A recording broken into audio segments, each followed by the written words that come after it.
So I am really interested in your events. I went to one talk you did with Air Meet, and you were talking about the networking before the session starts. And I thought that was brilliant because I didn't think about that. And I love the lounge in Air Meet, just hanging out. It is terrific. Yeah, that was a fun little fireside chat we did with their product developers and CEO. Um, that was a great conversation. I liked how much they focused on networking and engagement, because before virtual events, like many of us, I was doing in-person events. That's how I started in my career, not in terms of events, but just how I got my career overall in marketing started. That's how I got the job that I have, was through networking at in-person events. And I wanted to be able to give virtual event attendees those same kinds of opportunities, those same kinds of magical moments that I've had. And I appreciate that AirMeet and other platforms like it have that capability. Yeah. That's one of the things I admire about you, that you're really good at networking. If you haven't hosted an event on networking, I would love to attend one if you're gonna come up with one. So yeah, I mean, because you get great speakers. Um, I heard Anthony Chansmooth on one of Yeah. your events, and he has the best information. And I'm like, I want to know people like that. It's like you meet and know brilliant people. So I want to do that because I have a mastermind, and I tell them that I want to be their linchpin. I want to help them connect with other brilliant people. So how do That you meet is people? actually, well, that's actually how I got started in virtual events. It wasn't deliberate. Um, my job at Agorapulse, I was hired in 2018 to run our ambassador program, which is our influencer marketing program. So I'm in charge of Agorapulse's relationships with influencers, social media educators, other brands. And when we decided as a company, we should have a virtual event, we should have a virtual summit. This was in 2018. There was nobody in the company that had any kind of event experience at all, including myself. But as the guy who's in charge of influencers, I'm the guy that knows people. I'm the guy who was able to bring speakers to an event. So I became our events guy because I could bring in speakers and I could bring in partners. And that's what's happened over the past 4 years. I run our events because I know how now. I've got that experience. Nobody else has picked up that baton at the company, and that's fine. But I've continued to nurture relationships all along the way. Like you mentioned, Anthony, who was one of our terrific speakers at Agency Summit last year. He's fabulous. He's somebody I met on Twitter, and I just happened to meet him. I don't remember how I met him, but I know I met him on Twitter. I know we followed each other. We had some conversations, and I identified what his strengths are, the kind of communicator he was, what he could potentially teach. So when it was time for me to find a speaker, I reached out to him. Many other examples like that of people I've met almost entirely through social media or in-person marketing events. And I've built up that relationship with them over time so that when it becomes time for me to host an event, like I'll probably be doing another agency summit later this quarter. I'll be doing an event on social media marketing and ROI. Next quarter, I'll be doing an event on e-commerce. It's a great example. I'll be doing an event on e-commerce in Q4. That's already in my roadmap for Agorapulse for this year, an event that I'm personally going to organize and run. So starting today, really starting yesterday, I'm creating and looking for relationships with e-commerce influencers, e-commerce speakers, people that I will be able to tap in 6 months and say, hey, I'm having an event. Would you like to come speak? And that's something I tell people all the time. You can't build a relationship tomorrow. It's got to start today. And you never know where those relationships are going to go. That's why those magical moments I mentioned a moment ago at events are so critical to me, because those are the opportunities for attendees to meet each other. And they don't know where those relationships are going to go tomorrow. They might meet somebody like you, Erica, at an event today. They have no idea what's going to transpire in 6 months, how they might suddenly need a fantastic virtual event consultant in 6 months. They may not be looking for you today, but they're going to meet you today. They're going to connect with you. They're going to immediately see your charm and your amazing personality. And they're going to want to stay connected with you over time. And you're going to want to reciprocate, right? So that's one of the things that's been kind of funny to me, just looking back at the last 4 years at my time at Agorapulse, a funny happenstance. Didn't mean to get into virtual events, but just as a chance, factor of how I happened to know all the people that we would want to speak. I started doing events. That sounds great. Amazing even. It's like I'm trying to build up my LinkedIn profile. I'm trying to build it with people who I think will make good how do you say it? Relationships for Mhm. events, me helping them, me help them helping me, people to find guests to be on one of three of my shows. It's like, wow. But like you said, you just gotta be out there and be willing to make I can't even say it, make time to hang out with people to make the time. Yeah, you just gotta make time. That's what I'm trying to say. Yeah, yeah, 100%. And for someone like in my role, um, spending time networking, spending time having conversations is a critical part of the job. Sean Cannell asked recently on, I think he asked on Twitter and LinkedIn. He just kind of general question, a poll to your audience: how much time do you spend on social platforms, or which social platform do you spend the most time on? That was the question, and yet it was a poll. Facebook, Instagram, Twitter, LinkedIn, so on. And I honestly didn't know. I didn't know which platform I spent the most time on. I could have guessed, but I didn't know. So I wrote him a comment. I said I had to go look into my phone's screen time, and this was funny. I spent 2 hours per network on average per week on Facebook, LinkedIn, Twitter, and Instagram. That might seem like a long time, and it probably is for most people. But for me, I'm in the marketing space, so that's not an unreasonable amount of time. But what's really interesting to me was it was almost exactly 2 hours per network, even across the board. It wasn't like twice as much time on Twitter or twice as much time on Instagram. It was like within minutes, exactly the same amount of time, which means I'm doing a good job. I thought, at least I looked back at myself and thought, yeah, you're doing a good job of equally distributing your time across networks, across audiences, across relationships, which is important. Um, I heard this fantastic metaphor the other day about virtual events and about relationships. And the story was, hey, if I'm going to do one big event every year, that's going to be like my birthday party. And I want everybody to come to my birthday party. I want you to come to my birthday party and have some cake and have a great time. And I want to see you. And I want smiles and happiness. And everyone's like, yeah, okay. Yeah, that sounds great. What if the last time I talked to you was a year ago at my last birthday party? You going to come to my next birthday party? We haven't talked in a year. You're going to be like, who's this? Who's Mike? Why is he talking? Mike hasn't talked to me in a year since the last time he invited me to his birthday party and wanted a present. No, you got to have, coffee with people. You got to reach out and have phone calls and have other kinds of conversations. You have to have smaller events. The analogy was talking about how we might have big events and then smaller events in between the big events. But that birthday party analogy also works for me, I think, with relationships, where it's important to have those touch points on a regular basis. It doesn't have to be automated. It doesn't have to be scheduled. You just have to be mindful of it. And there are tools that can help you if you're working with a lot of different people all at once. You can use a CRM and make sure that it hasn't been too long since you touched base with some of the people that are most important to you. But definitely be mindful of that and take that time. Yeah. For a while, and I got away from it. I was really into being mindful, being aware of the space you're in, how that makes you feel.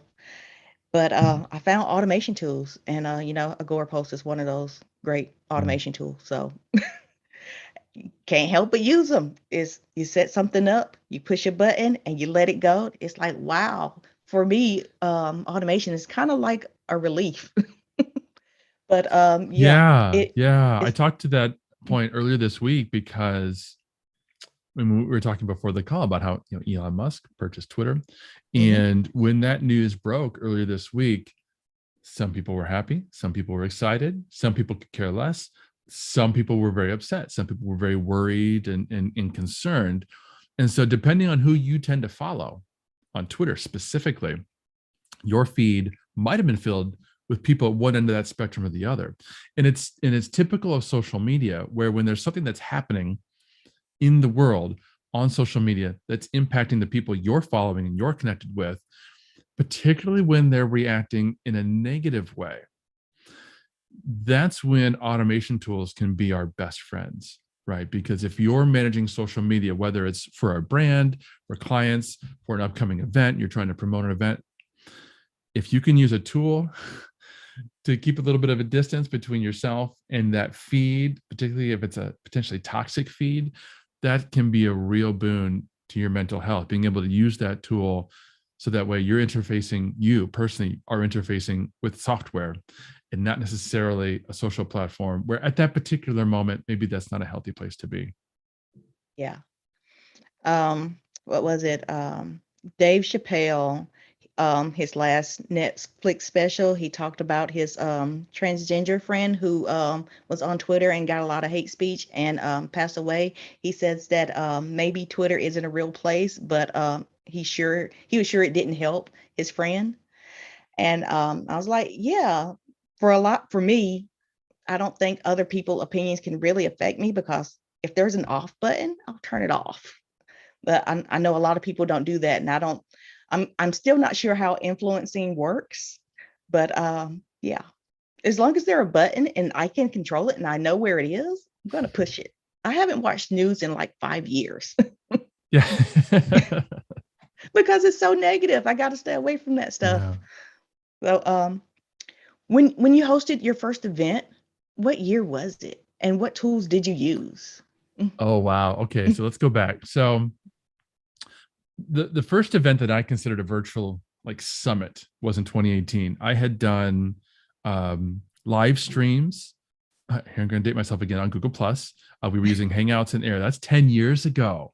10 years ago, we were doing panels of 10 people at once on Google Plus Hangouts on Air. I mean, even the platforms today, most of them don't support 10 simultaneous panelists. But we were doing it back then. I had done a series of interviews. I had Guy Kawasaki and some other great users on Google Plus Hangouts on Air. But the first real virtual event that I think of, virtual summit, was 2018, where I brought in 16 speakers. This was the first company ask of me. Said, Mike, we want you to do a virtual summit. You've got all these ambassadors, let's use them. So I brought in 16 speakers on social media topics, social media marketing, how to use Twitter for social media, that sort of thing. And I used Livestorm because that was the tool that we had. Our sales team was using it for like sales demos and that sort of thing. I hadn't really done much outside of Google Plus Hangouts on Air, but in 2018, Google Plus was no longer a thing. So I had to improvise. The thing with Livestorm was that, at least at the time, it only did individual webinars. There was no way to connect 16 different sessions. Plus, I thought at the time it would be better for the audience if these 16 sessions were scheduled at different times spanning 3 weeks. So there was like several the first week, several the second week, several the third week. So they were all broken up, which meant as an audience member, and this is something I didn't realize until it was too late, as an audience member, you had to register 16 times if you wanted to attend all 16 of these sessions. So that was a problem. It was okay. I think we still had 1,500 or so people signed up for this event, my very first virtual summit. So that was a success as far as we could tell from Agorapulse. This was very rudimentary back then. All we were tracking was how many people signed up. We weren't able to really get into insight. I mean, we could have, but we weren't tracking how many people actually attended. I have no idea. And we definitely weren't tracking at the time how many people went on to do something else beyond that event, which is really critical information that I now know, but I was learning. So that was my first event, 2018. Wow. And you kept going ever since. So you must really liked it. And you gotten pretty good at it. So what was it that make you kept going? I know it was part of your job, but I meet a lot of people that says that this is a daunting task.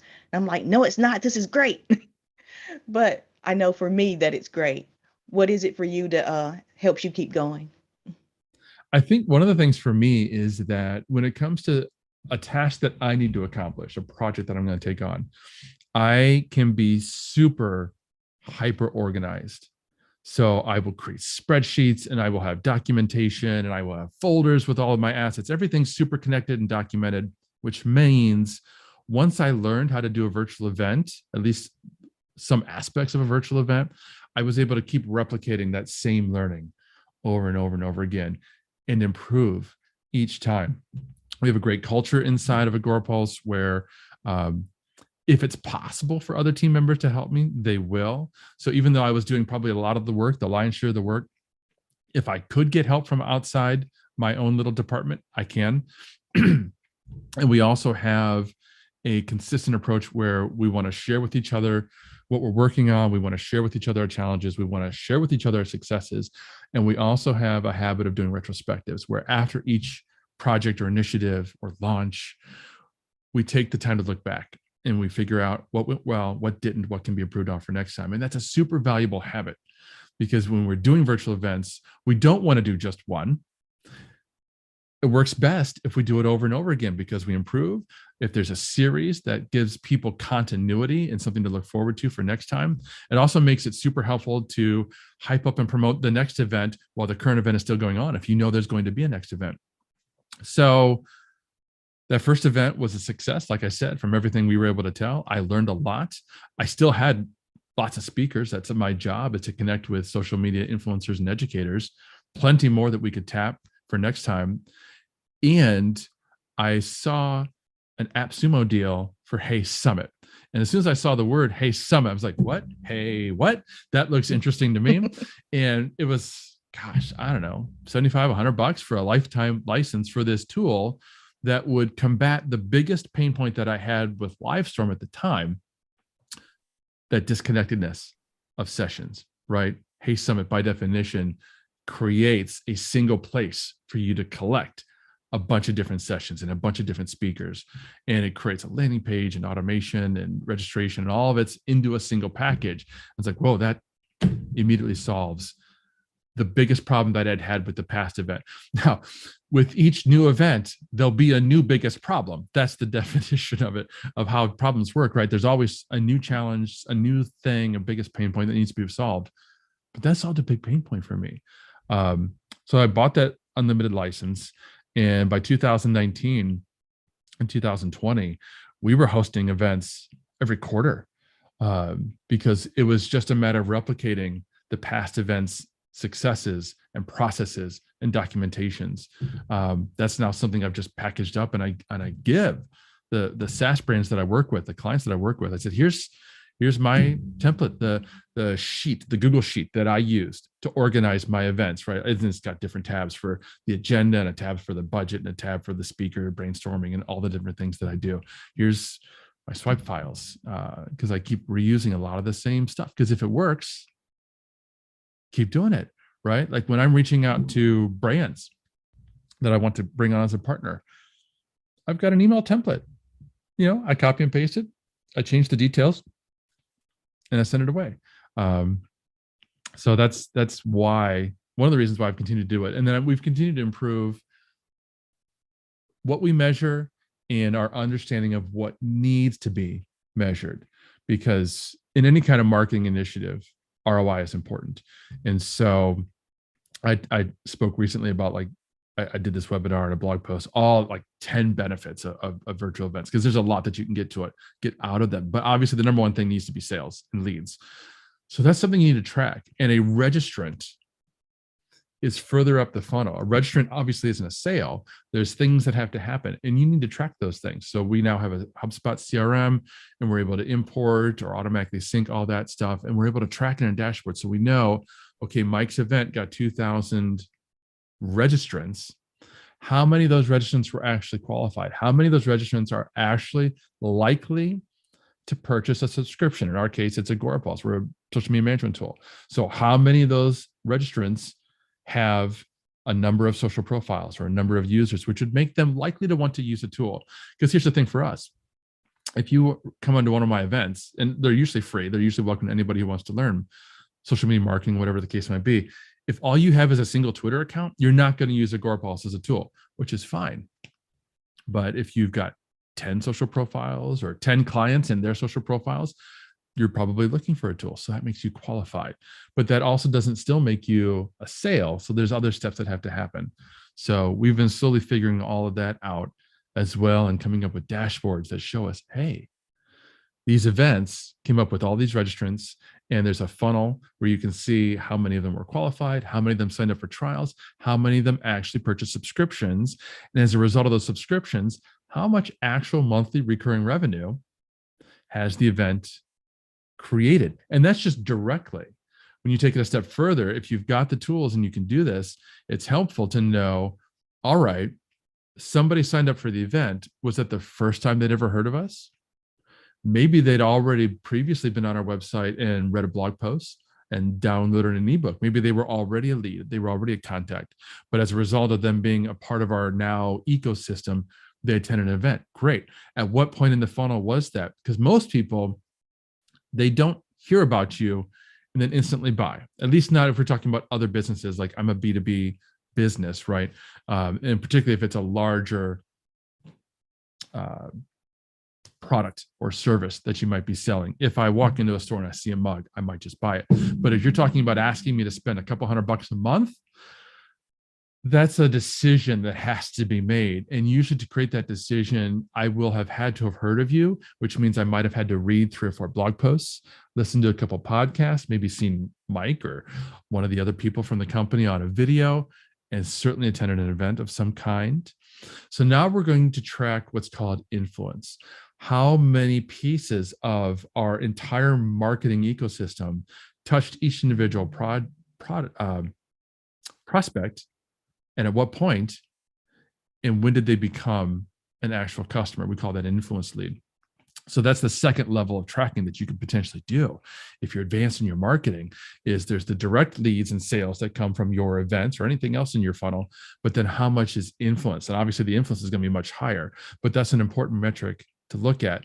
And to get back to your question, why am I still doing this? Because it works. It just works. We get so many people at the top of the funnel with the events that we do. We get thousands of people coming into our events, and the clients that I work with sometimes get tens of thousands of attendees to their events.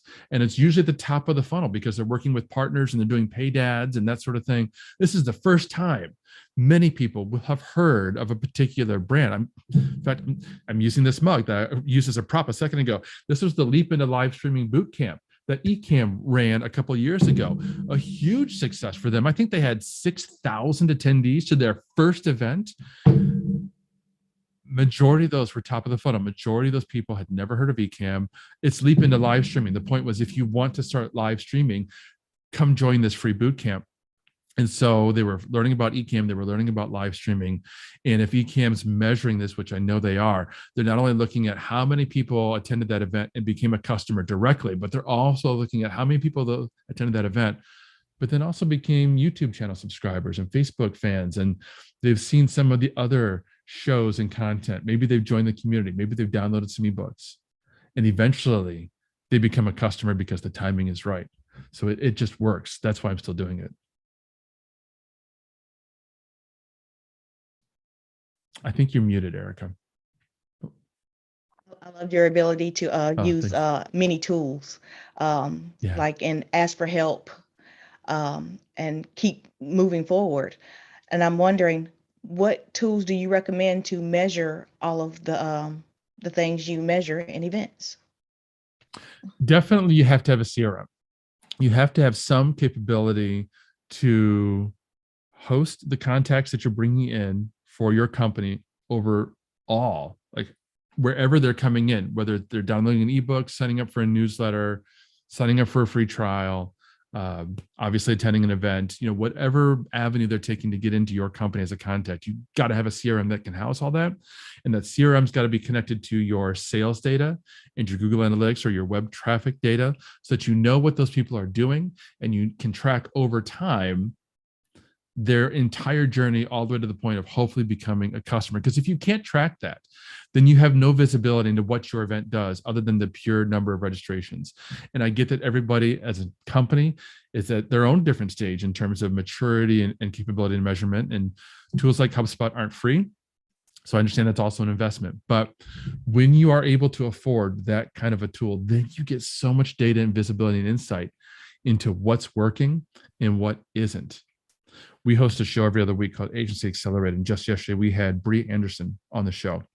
And Bria is a Google Analytics guru. I don't use the word guru often, but she is a guru. She knows everything about Google Analytics, particularly GA4, which, by the way, if you haven't yet installed GA4 on your site, do it today, because regular Google Analytics sunsets next year, but you're going to want to do it today. So she was talking about one of her tactics for her customers when she's coaching them, not just on how to install and how to set up Google Analytics, but how to actually use Google Analytics to know what's working. And she talked about making sure that we're trying things and we're testing them and we're observing them. And if we see that these things aren't working, we change something, but we've got to have that measurement in place first. She used this funny example of, well, if you're publishing 4 reels a day, do that for 3-4 weeks, and then go back and look at the data. What did you get? What happened? What did you learn? Did that work? Were you getting anything out of it? And it's important to know what I was talking about before. We might be able to measure direct results, but we also need to be able to measure those indirect results, the influenced results.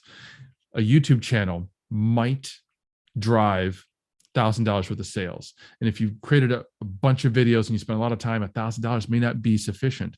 But if you're able to also look at the influenced data, which a CRM will help you do, then you might know that those videos influenced $10,000 worth of sales and recurring revenue. Now, all of a sudden, it's totally worth it for us to do that.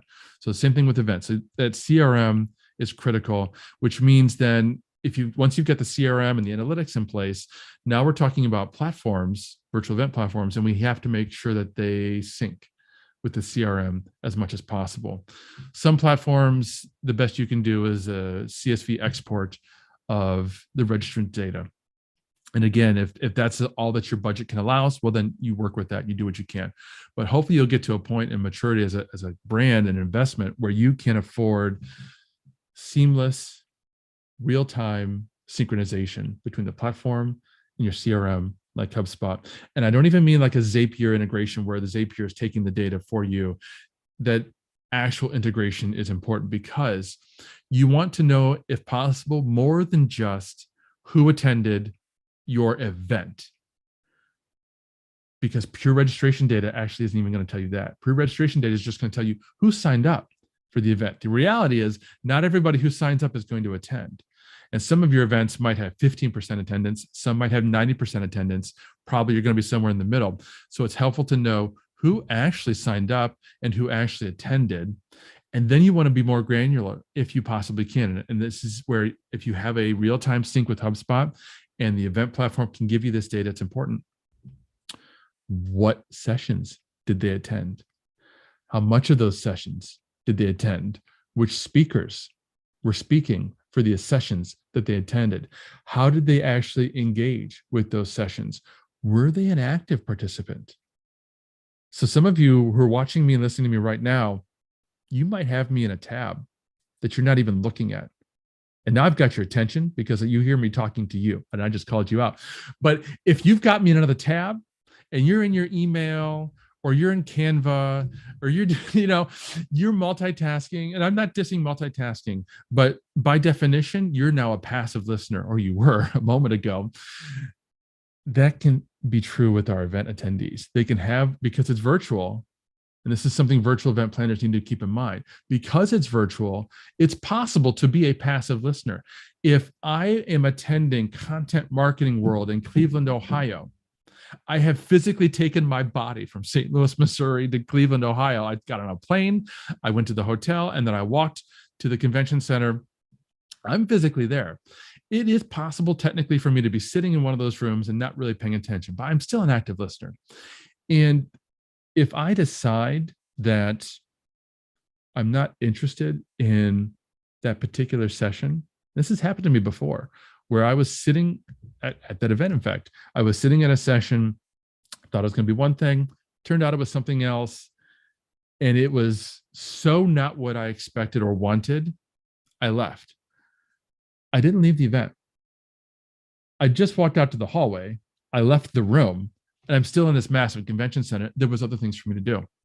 As a virtual event planner, we don't have that luxury of having somebody physically in an event space where it's highly unlikely they're going to walk out of the building and go home. it's much more likely they'll go out, they'll talk to somebody else, they'll walk into another session, they'll wait to the next session, something along those lines.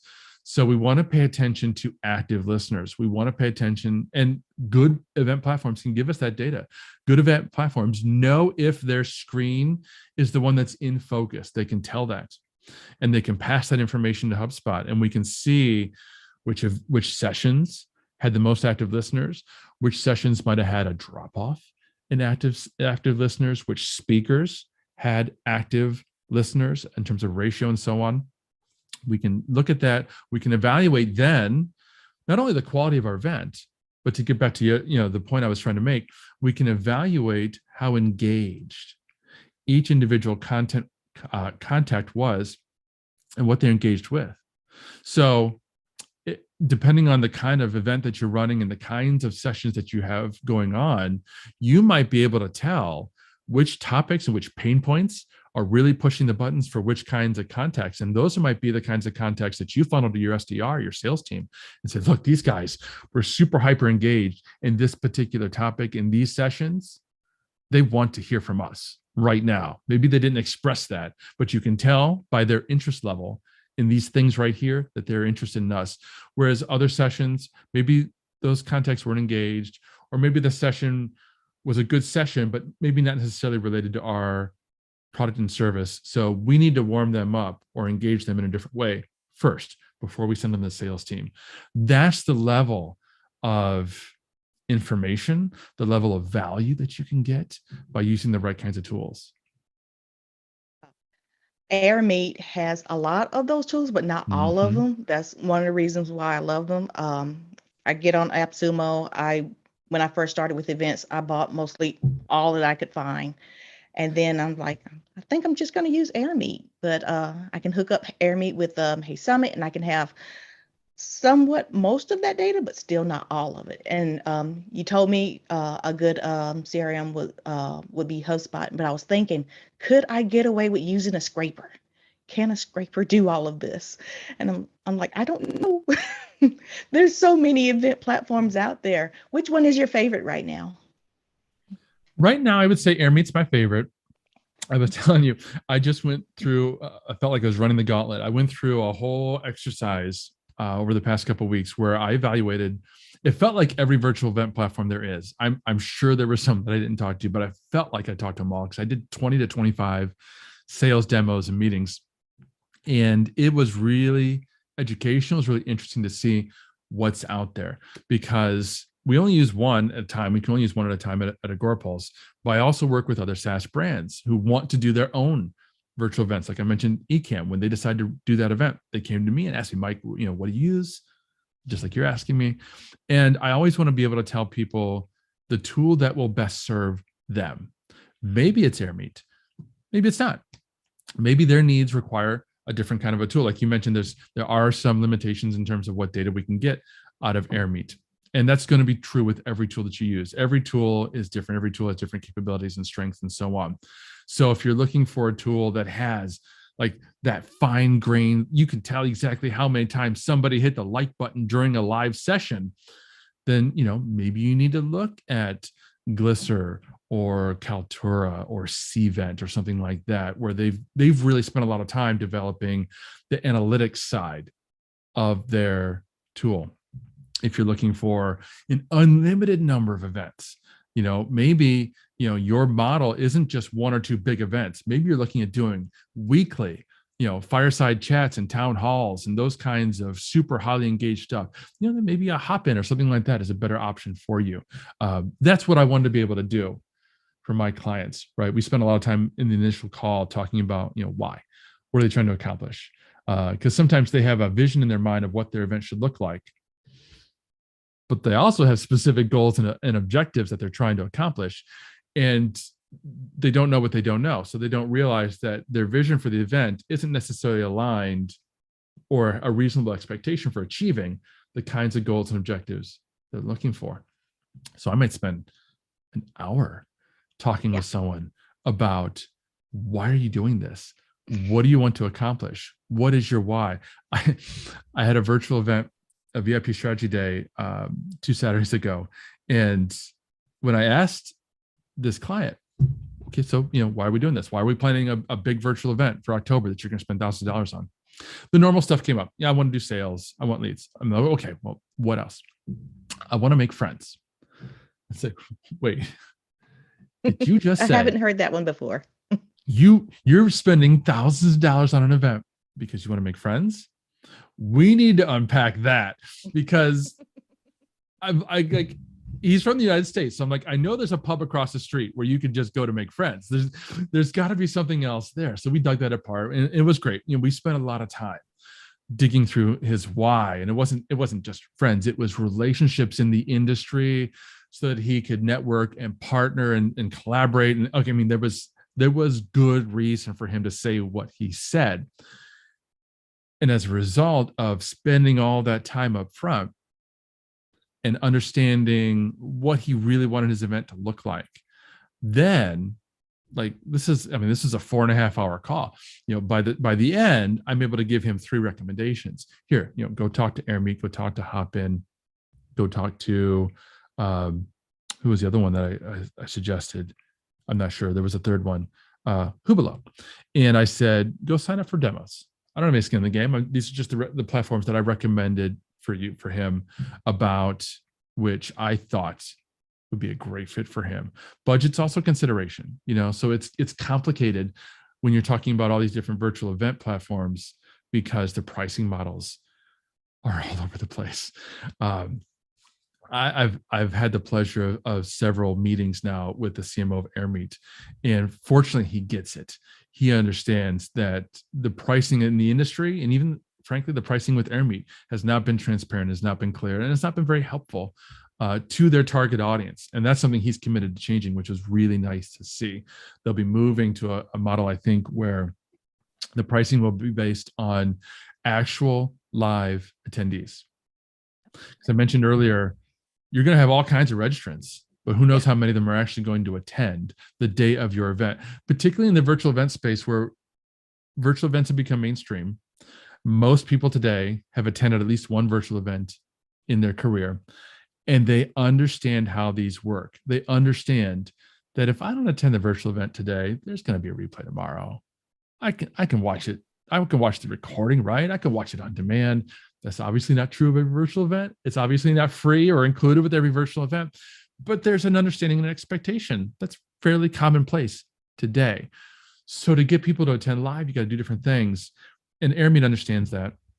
And so they'll be moving to this model where they're not going to charge you for leads. They're not going to penalize you for testing the platform. I gave him that example. He thought it was terrific, where if I'm setting up a new event on AirMeet, I'm going to work with my marketing ops team, because they're going to want to connect it to HubSpot, and they're going to want to make sure that the email automation is working, that the reporting and the analytics are working, which means they're going to test it. They're going to sign up for my event, and they're going to see what happens. And then they're going to be like, oh yeah, shoot, we forgot this. We got to fix that. I'm going to sign up again. And I'm going to sign up again. They're going to sign up 10 times. And if I'm paying for every single registrant, I'm going to be like, okay, dude, you need to do that once. Let's make sure you get this right the first time, and not, 9 more times. So that's been a really interesting exercise. But yeah, I love AirMeet. I love the fact that networking and engagement is so baked in to the platform. They weren't the first platform that I'd used that had speed networking that was actually run the world back in early 2020. And that was one of the reasons why I used Run the World when I did, because as soon as I saw speed networking, I was like, oh, that's amazing. For anyone who's watching this or listening who doesn't know what speed networking is, it's just like speed dating, but it's in a virtual space, right? Where let's say you've got 50 people coming into your event. They're going to go sign up for speed networking, and the platform is going to automatically pair 1-to-1 2 people together in a video chat, just like Eric and I are right now, for just 5 minutes or whatever timing you set. And you can give them some prompts for things to talk about if you want to. But the idea is they've got just a few minutes to say, hi, what do you do? Why are you here? Where are you from? Who else do you know? How can we build rapport in 5 minutes? And then automatically you're on to the next person, which means after 30 minutes, those people who've come to your event, they now know 5 or 6 people that maybe they didn't know. at the start of the event. I love starting my events with speed networking because then they're able to walk into a keynote or walk into a session or go into the table talks, and they see somebody at the table or in the chat that they met at the start of the day. And it helps the networking and it helps the engagement. So that's one of the things I still like about AirMeet. One of my favorite things about AirMeet is that when the event is over, it's not over until you push the end button. It can Yeah. people can stay at those tables for hours on end if they wanted to, just because you didn't push the end button. Yeah. Yeah. And they will. They absolutely Yeah, will. I have. That's how I know. Yep. So, a lot of your events are free, and you spoke of Ecamm, who hosted an event with 6,000 people that was free. Why? What's the benefits of hosting a free event? Oh, yeah. This is a good question because it's actually a harder question to answer than most people think. They think free, they think, okay, great, anybody can sign up. And that's true. And it is good from a certain perspective, particularly if you're trying to do that top of the funnel that I mentioned before. If those aren't really marketers and aren't thinking about funnels, top of funnel means they've never heard of your brand. Maybe they don't even know that they have a problem that your brand solves. They haven't really identified that. They might even be looking. Whereas middle of funnel, you're typically talking about people who they've probably heard of your brand. They definitely know that they've got a problem or a pain or something that they want, and they're starting to look. Bottom of funnel means they know your brand. They know their problem. They also know what the solution is, and they know other brands like yours, and they're comparing and contrasting. So that's kind of the stage of a potential buyer's journey. And that might happen in 5 minutes or 5 months, just depends. But top of the funnel, again, we're talking about people who probably never heard of you, and we're just trying to cast a wide net and get as many as people as possible to become familiar with our brand, people who might potentially want to know about our brand. So free is good from that perspective. The problem with free is that if someone gives us something for free, what value do we place on it? It was free. It didn't cost me anything, right? Yeah. Do I have to attend your free event? No, I No. didn't pay for that. I have no skin in the game. If you make me pay $199 to attend your event, I am much more likely to show up. I'm also much more likely to have been interested, far more interested. I probably have identified that I have a problem that I think this event can solve in some way. Probably not the brand. I'm not at that point. I would be doing something else if I thought the brand could solve my problem. But I would have to have seen something that the event can do for me that is worth at least $200, right? So this is where it's so important to spend time understanding, what are we trying to do with the event? Who are we trying to reach? What are we trying to solve with this event as a catalyst? Because if you're trying to get people to take a very specific action, and you're trying to get people to be a part of your event where they're in that middle of the funnel stage of their brand, a great example for me is we're often targeting marketing agencies with our content. We're often targeting marketing agencies with our event. That was the agency summit that we had last year. Now, if I wanted to refine that and say, I only want to target marketing agency owners who have reached $1 million in sales, but have no time because they are working 14-hour days, 7 days a week. They can't get out of their business because they're involved in every decision that takes place. They're doing the sales, they're handling the clients, they're handling HR, they're handling the training and all those things, which I just described a lot of agency owners. If you just felt a little ripping out of your heart, out of your body, because you're in that stage, I feel for you. You haven't taken a vacation in 5 years. Yeah, now I'm agitating a little bit. If those are the people that I want to reach, I might create an event and I might charge a few $100 for that event. It's going to be a different caliber event. It's going to look different. I'm going to have very specific kind of speakers at that event. Speakers I probably had to pay to be at that event. Coaches who coach agency owners, who are specifically talking to agency owners every single day, taking them from $1 million a year to $25 million a year and giving them their lives back. That's a compelling sell. Yes. that's the kind of event I have to charge for. Because if I'm not charging for it, those people I'm trying to reach are going to look at that and think, I don't want to go to that event. That's not for me. And that's not going to be worth my time. Yeah. It, to have an event that you're going to charge for, it's like you got to really understand their pain points and point it out to them. Like, has this been happening to you? And then they realize, like, oh, you are talking to me. So yeah, I'm going to show up. Yeah. So we talked about reasons why not to pay and reasons to charge. How do you feel about affiliate payouts for speakers? I've worked with some people who just absolutely did not want to pay their speakers and didn't want to give an affiliate. And I'm thinking, that's crazy, but help me explain why you should pay your speakers or at least give them an affiliate. Yeah.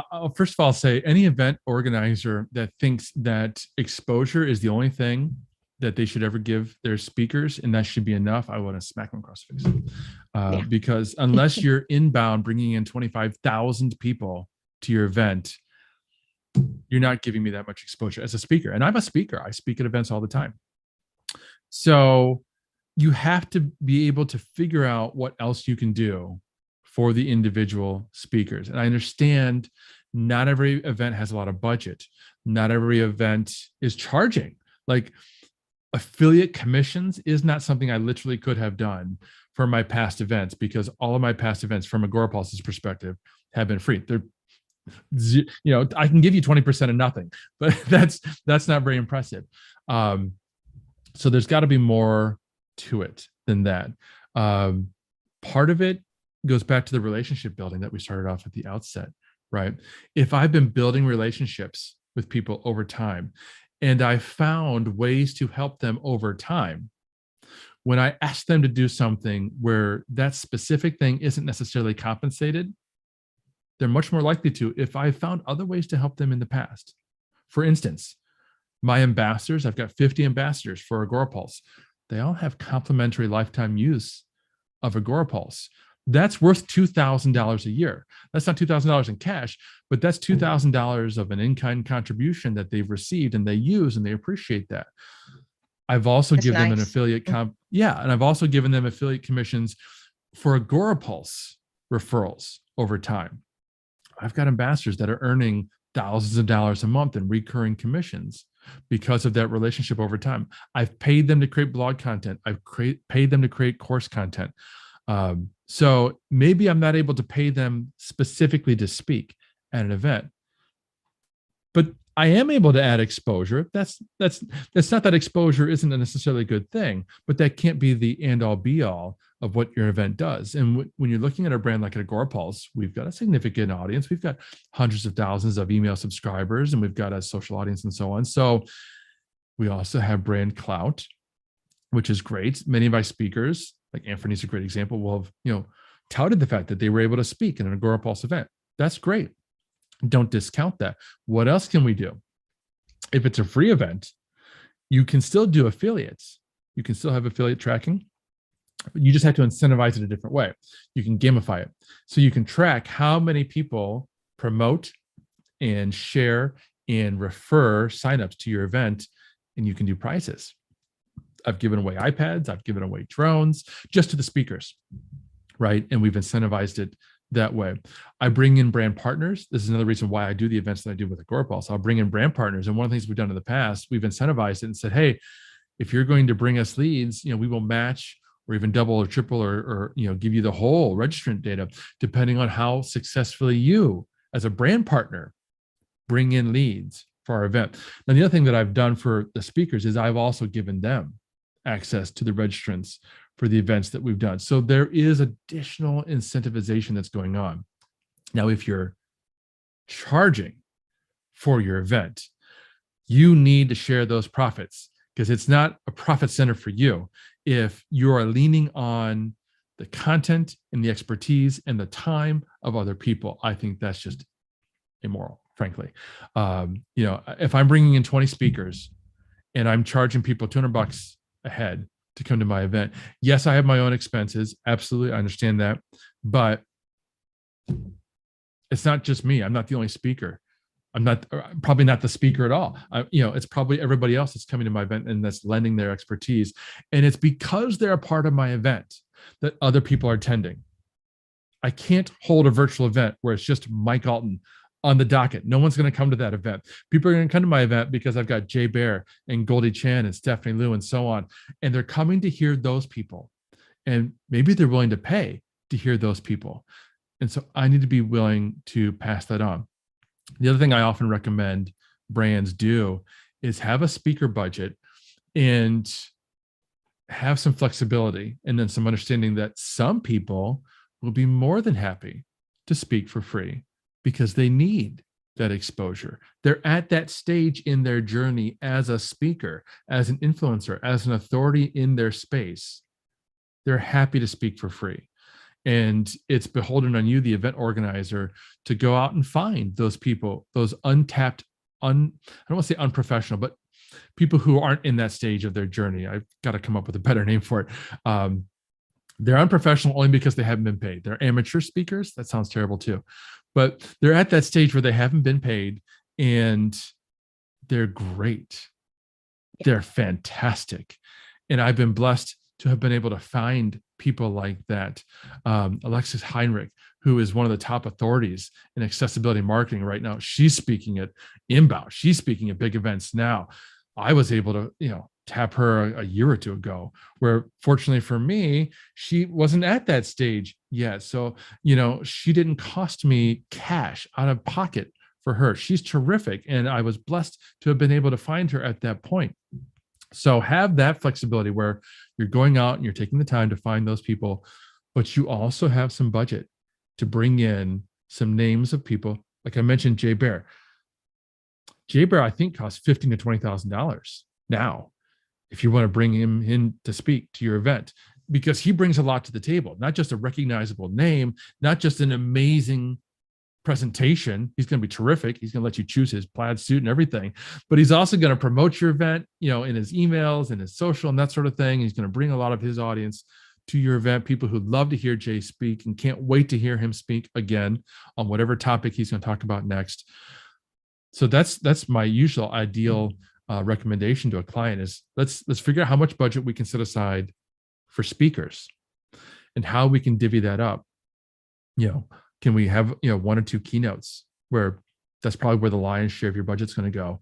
And then how can we, divide that up from there and bring in a nice diverse mixture of, and I'm using diverse very specifically there because we want to look at diverse in terms of experience, diverse in terms of cost, but diverse in like the traditional diversity, right? Let's not have a panel of 20 white guys on your event. No. We can't do that. We need to have diversity of age and gender and color and backgrounds and make sure that we have a really terrific event that people are going to look at and say, yeah, I want to attend that.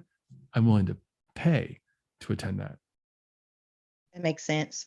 I'm not sure if you know Chris Doe. He talks a lot about design, but he says if you're going to ask people to do something for you for exposure, have a list of what that exposure is and make sure that they know what it is and what they'll get from that. Since I saw that, I tried to make a list. Like right now, we're streaming to 12 platforms to an email list. It will be distributed throughout the year 9 times, and then it will also go to a podcast. So I am still working on more ways to better give exposure to the speakers I asked on. And another thing, I tell my clients that they should offer 50, 75, or 100% of their ticket sales as affiliates. They're amazed and they usually tell me no, but I tell them that you will not make your money from your ticket sales. You make your money from your upsells. Some of them find it hard to believe, but the ones that roll with me, they understand.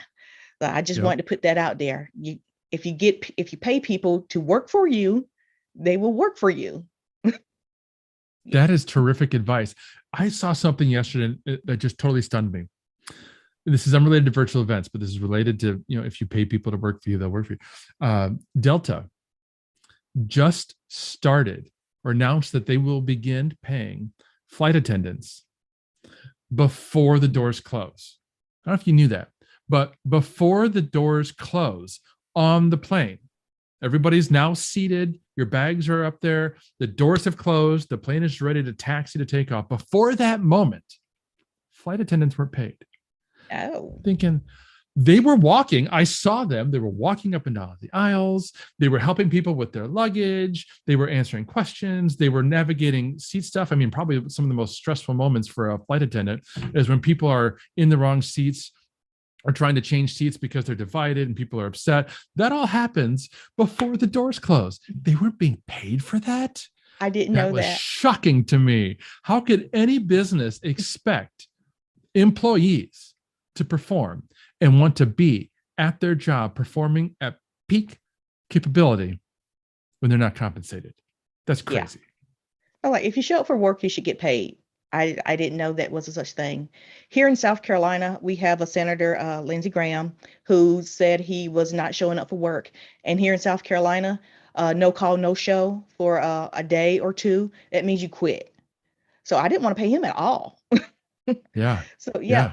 but for people who show up to work, they deserve to be paid. And if you have speakers promote for you, email their list, do anything on social, they are technically working for you. So I Exactly was right. like, wow.